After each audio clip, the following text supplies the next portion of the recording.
Negociaciones, el gobierno de Colombia y la guerrilla de las FARC acordaron esta semana cómo será la participación en la vida política del grupo insurgente. Natalia Orozco habló con Pablo Catatumbo en La Habana, Cuba, el hombre que junto con Timochenko es quien puede desde la guerrilla perpetuar o poner fin al derrame de sangre que baña el país. Cuando tú me dices, bueno, usted va a pedir perdón, y yo le digo, ¿perdón a quién? ¿Perdón por qué? ¿Perdón por levantarme en armas? Perdón por defender las banderas de la justicia social. Yo le digo, ¿por qué, señor Catatumbo? Perdón por los cilindros bomba, por los secuestros, por las minas antipersonales, perdón por el reclutamiento de menores. ¿Quiere que siga? Si yo hubiera lanzado un cilindro bomba... Jorge Torres Victoria nació en Cali en marzo de 1953, hijo de un padre conservador, seguidor del Corazón de Jesús y admirador del expresidente Laureano Gómez. A los 12 años muere su padre. Su madre queda a cargo de 10 hijos. Desde niño tuvo que trabajar como obrero. En su juventud fue simpatizante del M-19, estuvo en la Unión Soviética y comenzó su vida clandestina en Medellín. Desde los años de 1980 integra las filas de las FARC y en el 2008 llega a ser miembro del secretariado. Durante la última década se convirtió en uno de los hombres más influyentes en esa guerrilla y más buscados por el ejército colombiano. Señor Catatumbo, 40 años en la guerra, 25 en la clandestinidad. ¿Cómo ha sido volver a la civilización? Una gran alegría poder volver a caminar tranquilamente por una calle sin sentir el acoso de la persecución, el temor de los bombardeos o de los operativos militares y además una gran responsabilidad de saber que hago parte de la delegación que está luchando por que en Colombia por fin termine esa noche oscura de la violencia en Colombia. Mi hermano mayor, que es el verdadero Pablo Catatumbo, no sé por qué él asumió ese seudónimo en la guerrilla, pero él me inició en estas ideas revolucionarias. ¿Y qué leía? ¿Lenin, Marx?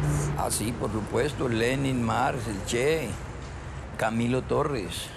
Y eso hizo que nos fuéramos como aproximando a esa decisión. La decisión de abandonar el ideal de la justicia a través de la argumentación y empuñar durante 4 décadas de su vida las armas. Jamás pensé, ni pienso, que las armas sean el único camino. Y es más, en las FARC esa filosofía nunca ha existido, la de que las armas solamente nos van a llevar a la liberación. El nombre de Pablo Catatumbo se hizo familiar para la opinión pública cuando en los años 80 fue torturado por el MAS, grupo antisecuestro liderado por Pablo Escobar. Después, en 1992, Pablo Catatumbo fue vocero de la guerrilla en los esfuerzos de paz emprendidos por el expresidente César Gaviria. En 1996, su nombre está de nuevo en los titulares. Carlos Castaño secuestra a su hermana Janet Torres Victoria y a otros familiares del secretariado de las FARC. ¿Qué tiene de cierto y de falso, señor Catatumbo, que ella fue secuestrada por Carlos Castaño para después convertirse en la amante del líder paramilitar? Ese capítulo es tal vez el más doloroso que he vivido en mi vida. Porque mi hermana Janet era una mujer tranquila, dedicada a su familia, con un hogar tranquilo, con un hijo. Quizás no fue solo su amante, quizás fue su gran amor, señor Catatumbo. Ustedes mismos dicen que hay cosas que pasan en la guerra. No, me parece una infamia. Yo no creo que los paramilitares secuestraran para enamorar mujeres. Ellos secuestraban para asesinar. Mi hermana la entregaron descuartizada, despedazada con una motosierra. Informes de inteligencia aseguran que usted fue el hombre más cercano a Alfonso Cano en sus últimos días. Cuéntenos cómo fueron esos últimos momentos con el hombre que para entonces era el más buscado de Colombia. Recuerdo que estábamos después de un bombardeo muy intenso.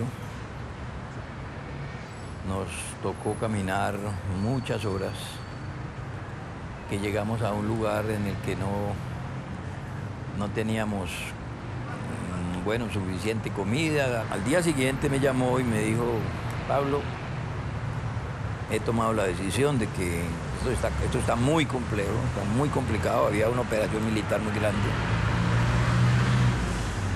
y me dijo, Pablo, tenemos que tomar la decisión de que hay que separarnos.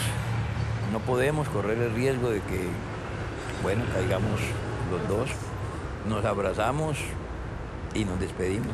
Mucha atención, noticia de última hora. Alfonso Cano, máximo dirigente de las FARC, muerto el 4 de noviembre del 2011, durante la Operación Odiseo, es abatido Alfonso Cano. El hombre que junto a Pablo Catatumbo había comenzado en secreto contactos con el gobierno del presidente Juan Manuel Santos para un posible proceso de paz. Es el golpe más contundente que se le ha dado a esta organización en toda su historia. ¿Cree usted hoy, después de casi un año de conversaciones, que valió la pena haber recibido esa carta de Juan Manuel Santos y habérsela transmitido a Alfonso Cano y empezar este esfuerzo por la paz? Sí, yo creo que valió la pena, porque nuestro país merece vivir en paz. La gente no quiere más sangre, la gente no quiere más violencia, pero la gente tampoco quiere más desigualdad, más injusticias, más atropellos. O atropellos que también comete la guerrilla. Sí, es cierto. Este conflicto lleva muchos años. En 50 años han ocurrido muchas cosas. Cosas que, según el último informe entregado por Memoria Histórica, se traducen en 8.578 secuestros entre 1996 y el 2012, más de 3.000 casos de reclutamiento de menores según el ICBF y en los últimos 20 años, 854 atentados a poblaciones civiles que dejaron centenares de muertos. ¿Por qué ustedes trataron de convencer durante décadas a los colombianos de esta voluntad de paz, atacando, literalmente atacando a los pueblos que ustedes dicen defender? En tantos años de guerra han pasado muchas cosas que en su momento, cuando abordemos ese tema, hemos dicho que le vamos a poner la cara y vamos a explicar todo. Nunca ha habido una decisión de parte nuestra de causarle daño voluntariamente a nuestro pueblo. ¿Cuándo, cómo y a quién van a pedir ese perdón que el país tanto está esperando? Nosotros hemos planteado que miremos cuál es la participación y la responsabilidad de todos los actores de este conflicto, que no solamente es el ejército y la guerrilla, no, también son las élites, también son los partidos políticos, también son los medios de comunicación que atizaron la guerra. Pero si las élites, los medios de comunicación y las clases políticas no reconocen la responsabilidad histórica en este conflicto, entonces ustedes tampoco lo van a hacer. Tendremos que reconstruir esa verdad, porque es que de nada sirve un perdón como el que pidió Mancuso, por ejemplo, o como el que pidió el doctor Álvaro Uribe, que terminó acusando a la Unión Patriótica de haber propiciado su muerte.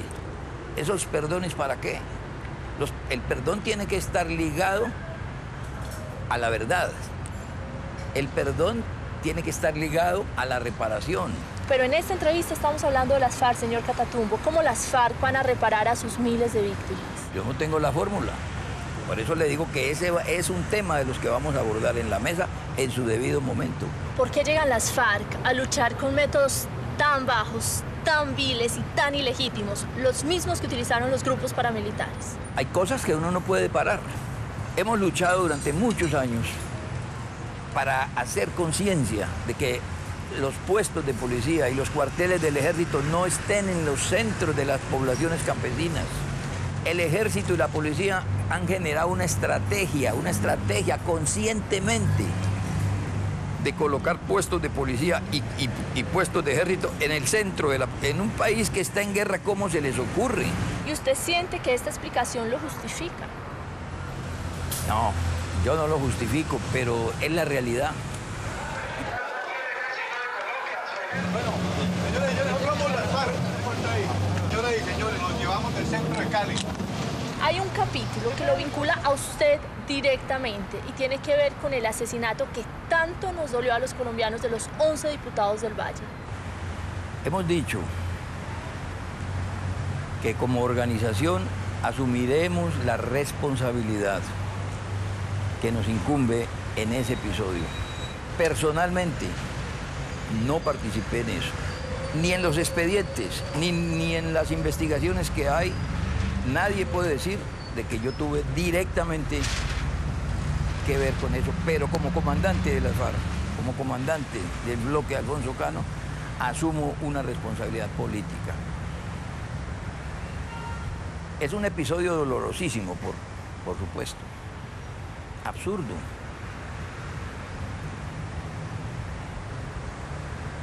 Casi delirante, diría yo.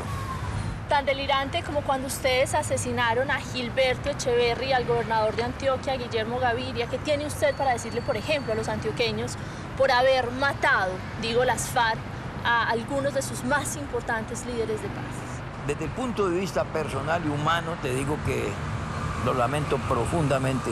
Me dolió profundamente ese hecho porque uno piensa en las familias.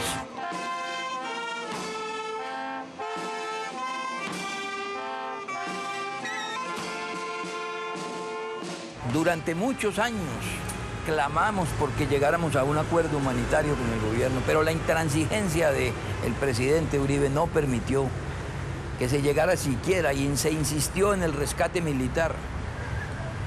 Y cuando se está en guerra ocurren esas tragedias.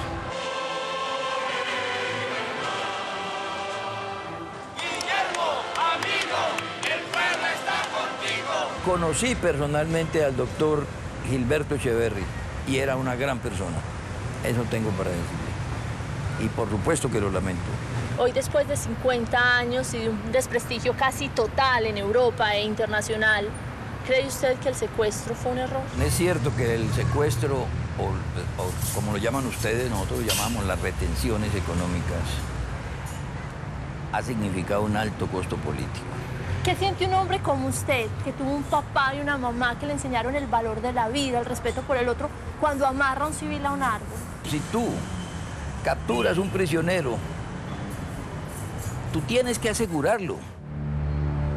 Es imposible usted poder retener soldados profesionales, expertos en guerra de guerrillas, si tú no los aseguras. En todas las cárceles del mundo hay que hacer eso. Pero dígame, ¿sí o no fue un error el secuestro? Creo que prolongarlo en el tiempo sí fue un error. Dale, ahí, que lo veo. Nosotros lamentamos que el señor presidente haya tomado la decisión de negociar en medio del conflicto.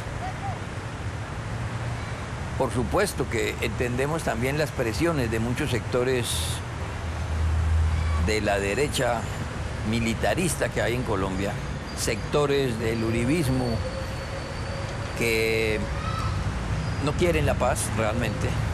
No quieren la paz fundamentalmente porque ellos no arriesgan nada, ellos ganan. Grandes extensiones de territorio han sido arrebatados en medio de la guerra. Ganan porque ellos no mandan sus hijos a la guerra, pero sí son recalcitrantes a la hora de hablar de paz. ¿Están ustedes dispuestos a ir a la cárcel por algún tiempo para pagar parte de los crímenes que han cometido? Yo en este momento no le podría decir porque es un tema de las discusiones que tenemos ahí pendientes. Señor Catatumbo, ¿de qué se financian las FARC? Ningún movimiento guerrillero del mundo ha contado jamás toda la verdad de cómo es que se financia. Las autoridades de los Estados Unidos solicitan a Pablo Catatumbo en extradición. Lo acusan de organizar rutas de distribución de cocaína y ofrecieron una recompensa de hasta $2.5 millones por su cabeza. Yo reto a cualquiera, juez, fiscal, policía, el que quiera, a que me demuestre que yo he sido narcotraficante. Quizás usted no, pero las FARC. El problema del narcotráfico es otro de los temas también que hay que armar el rompecabezas completo. Esa hipocresía de esta élite que nosotros tenemos que ahora se rasga las vestiduras criticando el narcotráfico cuando ellos se lucraron de narcotráfico. Gran parte de la burguesía de Medellín y de Cali fueron narcotraficantes. Después de 50 años de guerra, 40 en la clandestinidad, así iniciamos esta entrevista, señor Catatumbo, y así termina. Dígame usted qué cree que le entrega a las FARC a Colombia. ¿Cree que nos están entregando un país más humano, una nación más unida, una Colombia donde queremos vivir todos? Si nosotros hubiéramos sido gobierno, por supuesto que pudiéramos responder esa pregunta, pero es que nosotros no hemos sido gobierno. Nos demonizaron. No, la gente Lo único que oía era asesinos, narcotraficantes, bandidos, nadie nos escuchó, pero durante ese tiempo ocurrieron muchas cosas. Hicimos muchas propuestas, buscamos sensatez. Sensatez que por décadas fue silenciada por los estruendos de sus balas y propuestas que hoy se discuten en la mesa de negociación de La Habana.